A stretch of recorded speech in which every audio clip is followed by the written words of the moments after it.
All right, good morning, everybody. Happy Wednesday, September 22nd. Hard to believe we're on September 22nd already, but good morning. We're here for my intro psych classes. I see a bunch of you joining me, writing your names in the chat. That's great.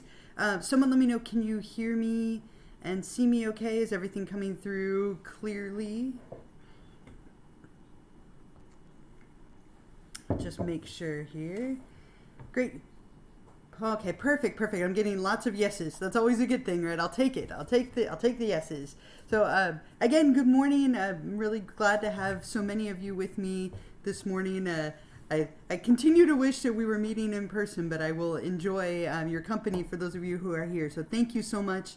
I hope everybody is doing well and hanging in there as we have now hit week number 6 of the semester. So we are almost a third of the way through our class and through the fall, which is just wild. So I hope everyone's hanging in there as we continue along.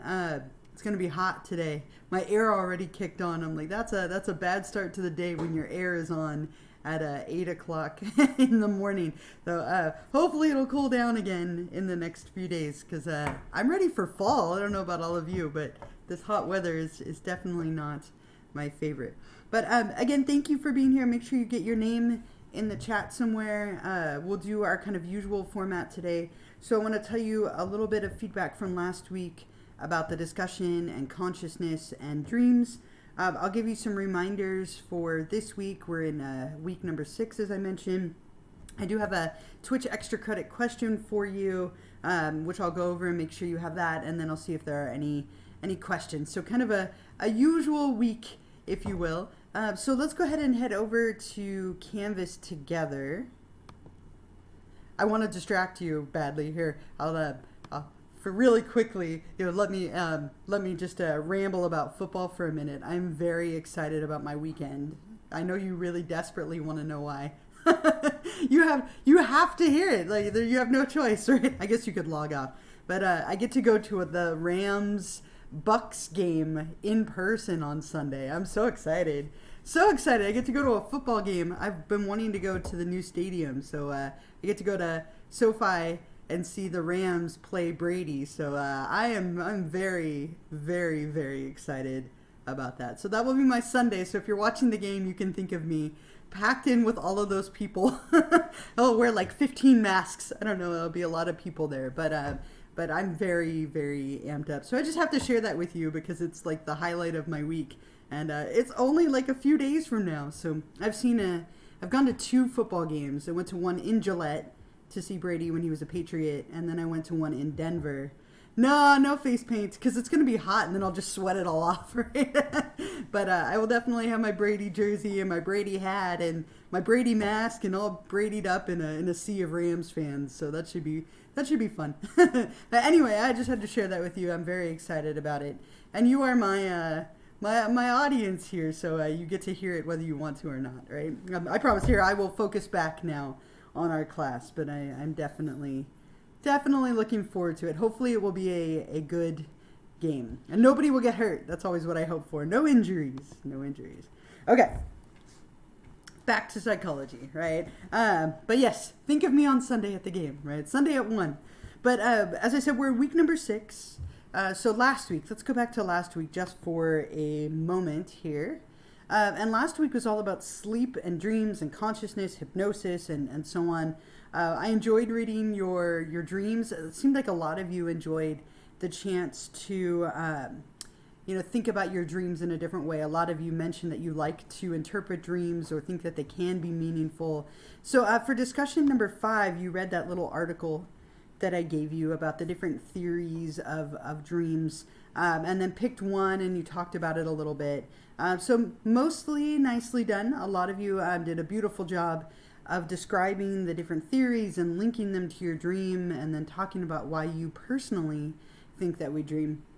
A few of you said that you had a hard time remembering your dreams. I hope you watched the video that I made about that. But a lot of you used like a reoccurring dream or an old one if that was the case. So overall, as I said, really well done.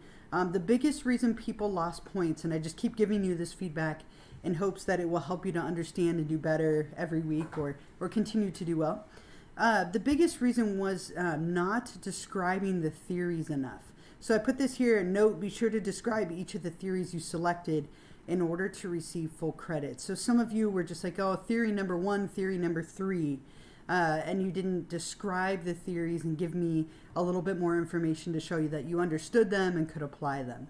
So that was the biggest reason that people lost points, not describing the theories enough to demonstrate that understanding and comprehension. There are still also a handful of you not replying to a peer. I will continue to remind you every week that you need to not only reply to me but also to a classmate. But overall really well done. Again, there's a lot of fun interpretation sites for dreams like sleeps.com, dreammoods.com. There's a bunch of them, and they're a lot of fun for looking at the symbolic meaning of the stuff in your dreams. I personally tend to have a lot of like continuation of waking life dreams. Like I think I shared with you previously that like I often watch cooking show competitions, and I'll end up watching one before bed, and then I have a dream that I'm in the competition, right? That happens to me a lot. And several of you talked about that too, about dreams being an extension of your day, of your waking life, or wish fulfillment, or processing, lots and lots of different theories. We don't really know the answer. Dreams are a big mystery still. It can definitely be a little bit of fun to analyze. So that was last week. And as I said, we're now in week number 6, and we're looking at the topic of learning. Now, I'll be very honest with you, learning, this chapter here on learning is probably one of the more difficult chapters in the semester. And the reason for that is it does have a lot of terminology. And so I tried to give you lots of little videos, both in this lecture and in the video lecture, to make that clear. But this can be a little bit daunting for people. There's a lot of terminology that comes in this chapter. So just try to do your best to understand the main ideas, and then we can work on the terminology afterward. So on the first page here, make sure you, of course, read through the book. I give you lots of examples in the book as well. I talked about my mother-in-law food poisoning me with chili, and the aversion that I have to chili as a result. My sweet, sweet mother-in-law, one of the most selfless, kind women that I have ever known, but not so great when it comes to her cooking. She has given me food poisoning many, many times over the last 18 years that I have been with her daughter. So I have definitely become conditioned to be afraid when I eat her food. And I talked about that a little bit in the textbook with my chili example. So make sure that you read the ebook chapter on learning, and then come here and read the summary and the lecture. So here's the summary, here's the audio, of course. On the Beyond the Book page, I have a little video of Pavlov that kind of highlights what he did, a little bit about Watson and little Albert, or baby Albert. Lots of examples in pop culture. There's a couple of books that are great examples that I'm sure a lot of you have read in high school. There's a little clip from America's Funniest Home Videos, The Big Bang Theory, The Office. Lots and lots of examples of not only pranks, but also kind of shaping and conditioning and rewarding people. Here are all the key terms that you need to know. I also made a little video which I think might be really helpful for you.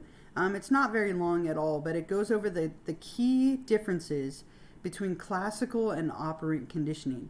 And I really think this could be helpful for you. It's kind of reviewing those two things. I obviously went over it a little bit in the lecture, but if you're still unclear about the differences, this might be helpful for you to watch. And then, of course, as I said, the key terms from this chapter. And then on the last page, now that you have read all this, how could you use this in your life in some way? So some examples of how you could use conditioning. Another prank right here, which is such a great example as well, Attack of the Quack. So I hope that you click on all these links and watch all these videos, and all of that together is going to really help you, especially this week with the terminology that can be a little bit tricky for people to get correct. Make sure you also watch the lecture video. So it's right here. It's a Zoom link where I went through the slides and I described everything and gave you examples and clips and so on. I think that will probably be really helpful for you as well. Just as a quick question, since there's a good chunk of you here with me, about 40 of you or so here with me. Can anyone think of an example of classical conditioning in your life?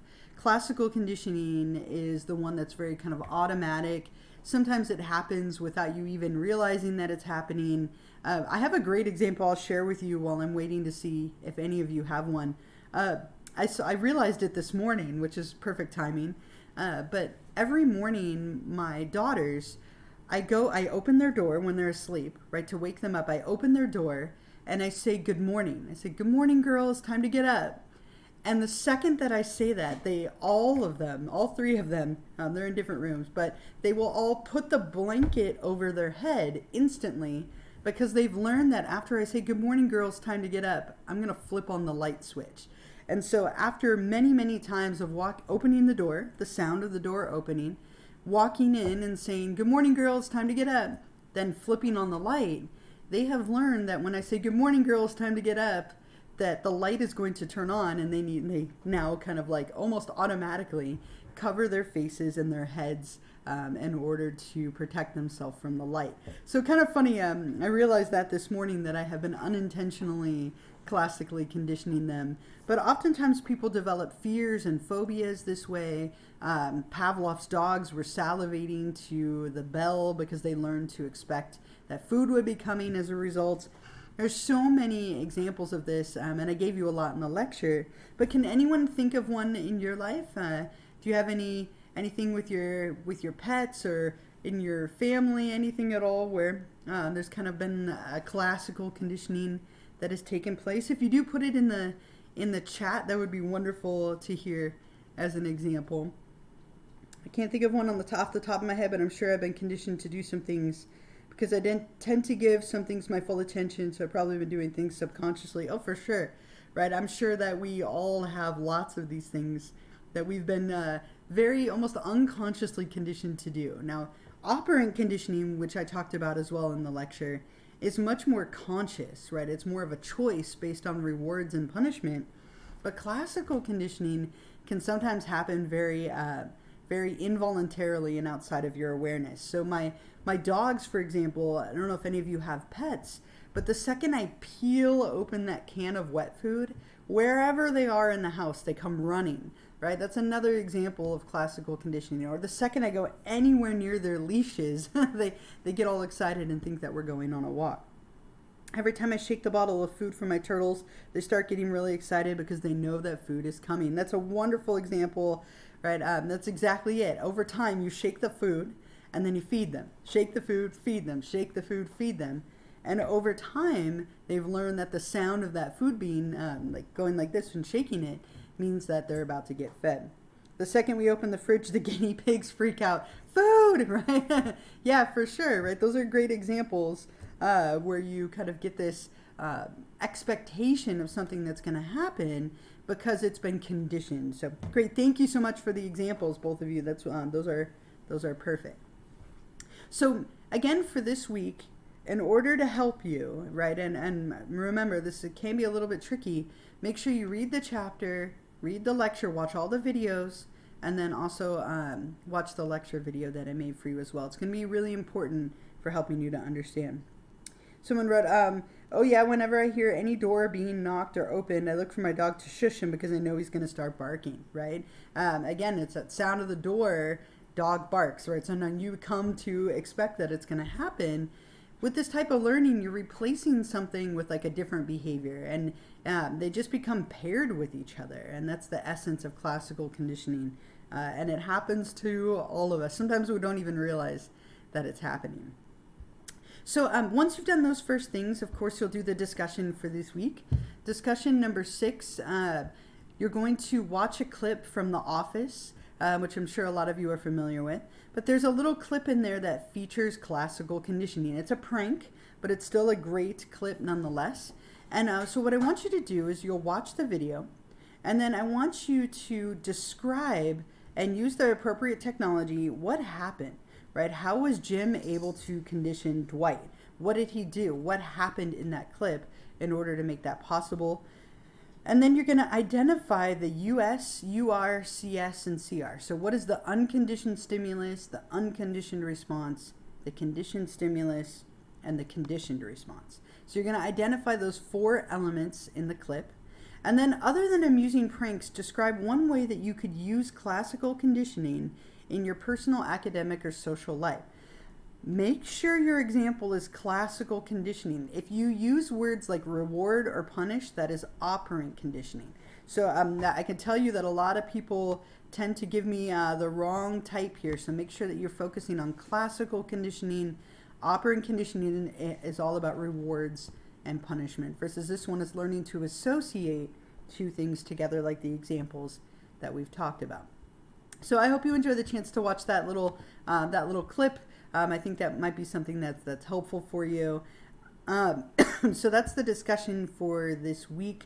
Are there any questions or thoughts or comments or anything? I have a few reminders and stuff to give you, and then of course the extra credit question. But any questions or things you're confused about? Comments, thoughts, anything at all? Well, I'm waiting to see if anyone has anything. A couple of reminders. I'm going to put them in the chat. So again, and I'll remind you of this every week, so I'm sorry if that gets old. I want to say over half of you have lost your subscription status over the last week or two. I'm noticing that the list that I download is shorter and shorter and shorter. A lot of you were subscribed and now you aren't. So if you could please take a moment to check that. It definitely saves me a ton of time, and it probably means that you're now experiencing ads as well. So if you could take a moment sometime today or now or when we're done, just make sure that you resubscribe for free. You have to go back onto my page, and then you click that little purple drop down, and you can re-click that subscribe for free with Twitch, Amazon Prime. Don't pay for it, but if you can do that, I would appreciate it. It definitely has dropped off a lot. So I'm having to go through and find all of your names manually. So please take a moment to do that. Or if you never did it, this would be a good time to do it for the first time. If you need those instructions, remember that they're up here. There's that page I made for you here, and a little video if you need the reminder of how to do that. You can find that on Canvas. The other thing to remind you is that our next Twitch live stream will be on Wednesday next week. Wednesday, what is next Wednesday? Let's find out. Wednesday the 29th. Jeez. Wednesday 9/29 at 8:30 in the morning. Okay, so just a quick reminder that our next Twitch live stream will be Wednesday 9/29, next Wednesday at 8:30 in the morning. That will be for week number 7. And the other thing, I obviously have the extra credit question to give to you, but any other questions, thoughts, comments, anything at all while I get that question for you and put it in the chat? I just want to make sure everyone's feeling clear. Okay. So while I'm waiting, I'm going to put this here, and this will give you some practice for the discussion this week. So for the extra credit question for this week, there is a clip both in the lecture video that I went over for you, and then also on the lecture on Canvas, and I'll show you where it is. And so I want you to watch the Attack of the Quack clip, and I just mentioned it a moment ago. It's a great little prank, and after you finish watching it, I want you to identify the US, UR, CS, and CR. So what are the 4 elements of classical conditioning occurring in that clip? And I put a hint here. You are not defining US, UR, CS, and CR. You are identifying what they are in the clip. So you're going to watch the clip and then figure out what those 4 elements are. So that is your extra credit for the week. Let me show you again where you can find that Attack of the Quack video. Bobo doll experiment. Yep. Interesting. Yeah, right. You're having some deja vu. I like that. Deja vu we'll talk about a little more in the memory unit. Totally unsatisfying. We don't know what that is either, but maybe the more times you watch it, it all sinks in, right? That helps. But yeah, that's interesting. For sure that you get kind of a little bit of a reminder of that. So if we go back to Canvas, so remember here in the chapter 6 lecture for this week, so the lecture that I created for you, if you go to the last page on application, here is the Attack of the Quack clip right here. So make sure you watch this. It's about a little boy being conditioned to flinch or duck to a quack sound and being shot. So you will take a little bit of time to watch that, and then you'll identify the US, UR, CS, and CR. So again, it's in the lecture on the application page. It's also in the lecture video. I played it for you there as well. So when you're watching the lecture video, it will pop up for you in both places. And when you're ready to answer that, you'll go to Twitch Extra Credit number 6 right here. And then at the top, click Start Assignment. And then you can type your response down here in the box and hit Submit to get your little confetti burst. Very exciting. And that's it. So you could do that anytime before Sunday night at 11:59 p.m. Remember that I try to grade these throughout the week. So if you do it early and you get it wrong, I will let you know that it's incorrect and tell you that you're welcome to try again. So if you want to try it earlier in the week, that might be helpful, especially if you're not sure. I will definitely let you know if it's incorrect, and then you can always try again before the weekly deadline. So again, for this week, those are the big things to work on. Read the chapter in the book. So read chapter 6 in the textbook. Read the lecture video as well right here. So both of these two things. Watch all the clips. Click on everything. Do the discussion. And then if you want to earn those 2 points of extra credit, you can also do the question I just gave you. And when we're done here today, I will post the recording. I hope that's helpful. It looks like a few people do watch it. So I will post the recording. If that continues to be helpful, I can keep doing that. It just takes an hour or two to download it and then upload it. But I will try and do that for you today so that you can watch it a little bit later. I think that is everything that I have for you. Are there any other questions or comments, thoughts, examples, anything else that I can answer or help you with before we run out of time? Again, don't forget the extra credit question. You are not defining them. You are just identifying them. And also don't forget to go back and check your subscription status. Somebody asked if I can show you, but I'm subscribed to my friends for 2 more days. So I can show you next week how to do that. And it should allow me to do it at that point. So otherwise, I think that is everything I have. If you need to take off, we're kind of officially done. But I will hang out for a little bit if there are any questions or comments, thoughts, anything at all. I am here. If you want to distract me with football talk, I am here. Maybe you shouldn't. I won't stop. But otherwise, I hope you all have a wonderful week, wonderful afternoon. Enjoy the heat if you're a big fan, and if not, keep that air conditioning on right now. But have a wonderful week. I will see you all next Wednesday morning, and yeah, I hope you are all hanging in there. Oh, thank you for letting me know, Jackie. I will keep doing that then. As long as it's benefiting all of you, I'm happy to keep doing it. Okay. Thank you all as well. And I'm going to minimize my video, but I will hang out for a little bit if you do have any questions. Oh, that's right. Today's the first day. Is today the first day of autumn? Either way, I am very decorated. I'm ready. I'm ready to go. Halfway done with my yard. I have like some of my lights up. I have some work to do this weekend. But I'm going to minimize this, but have a wonderful week. And I will hang out for a little bit if you do have any other questions.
All right, everyone. I hope you all have a wonderful week. If you think of any questions or anything between now and the end of the week, of course, feel free to reach out for me. I am here. Otherwise, I will see you all on Wednesday for our next meeting.